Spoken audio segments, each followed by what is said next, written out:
Now, the last movement is a mad dash, and a very exciting mad dash at that.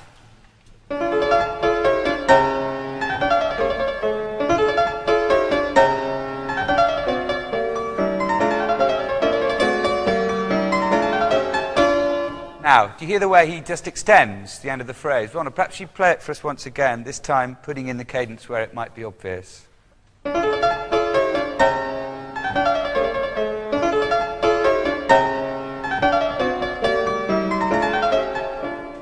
There we are. Wouldn't that be nice? But of course, Mozart ups the ante once again by extending the end of it and therefore making you listen.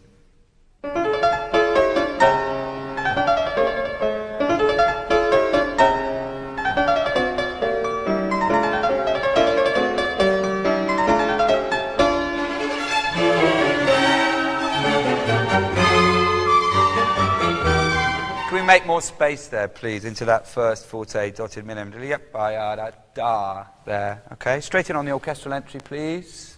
Ready, and...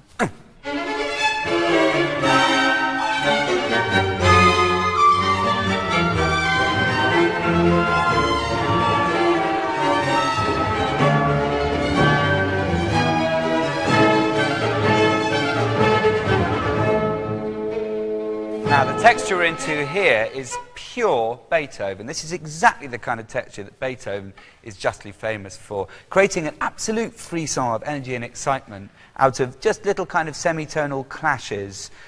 Let's play strings alone, in fact violins alone, just from 30.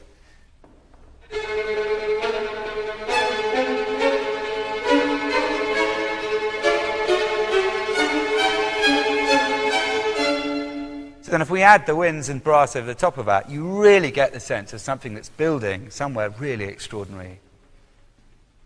Now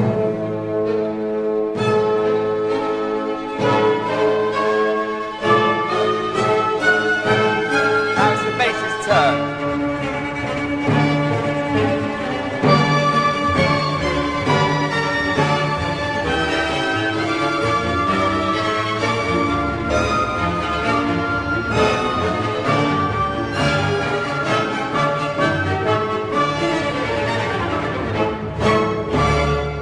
Now, the entry of the piano here, again, new material, but interestingly, it's exactly the same chord structure as that first entry in the first movement. A wonderful sense of Mozart referring back to what we remember having heard before. Let's hear the two side by side.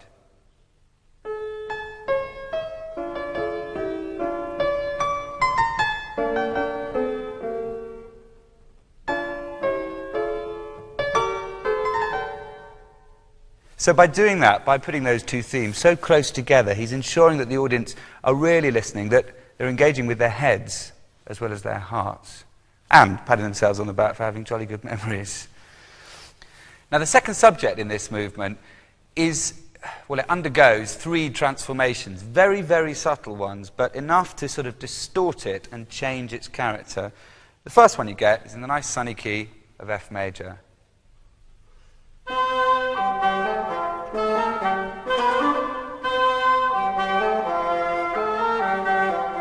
Now listen to it, clothed in D minor.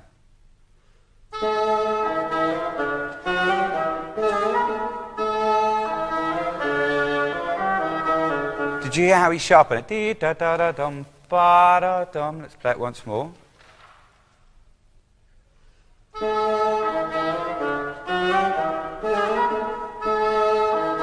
And there's one more transformation, which is in the last episode of the whole movement, where it's once more in the major, but it sounds curiously different. Let's do it with the bassoon bar before.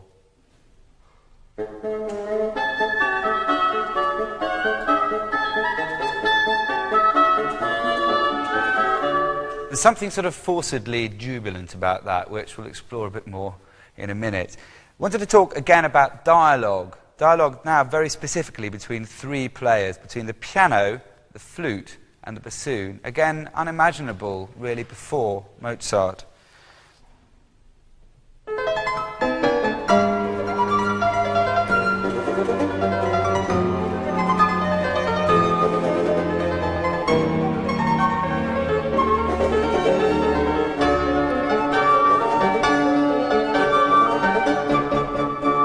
course, that works extraordinarily well on its own, but Mozart just makes it that much more brilliant by adding a kind of mist of harmony, sort of gossamer harmony in the strings, just on the edge of hearing. Let's play it once more.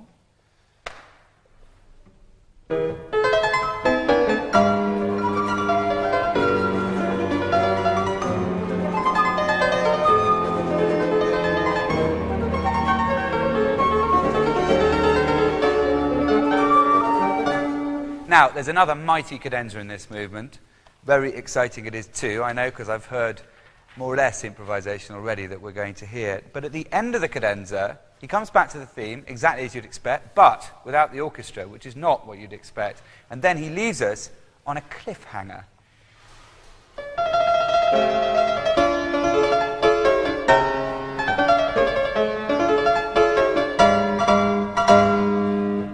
Where are we going to go? That diminished chord could kind of lead anywhere. What he does is creates a coda which is starkly jolly, if you see what I mean. It's in the major key. We're going to play it slightly quicker than the overall pulse of the movement, so it only helps to underline that sense that it's like, okay, Dad, everything is okay now. I've shown you my box of tricks, the good, the bad, the pretty, and the ugly. And now we're just going to have rather a trite but sweet ending. Let's hear it from the same place.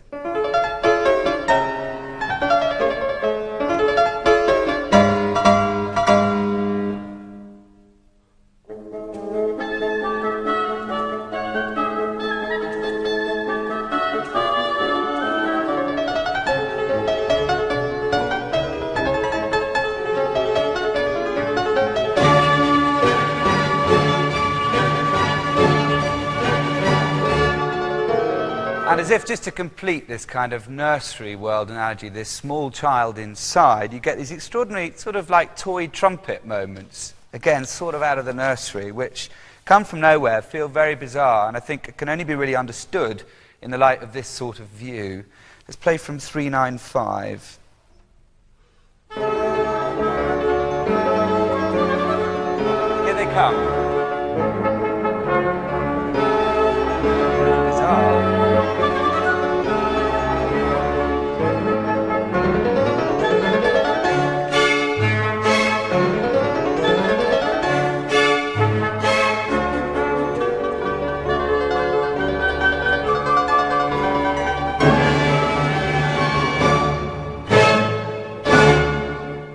So, that's my view of the piece. Obviously, you're completely at liberty, and I hope you will make your own version of it. Perhaps you already have your own version of it. But when we're performing it now, just invest your thoughts as well as your heart with some of these ideas.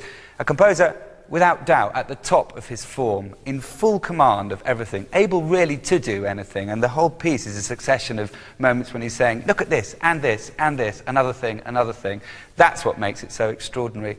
But for me, he's more than ever before connected with the child within and all the tantrums and fury and wild love that goes with it.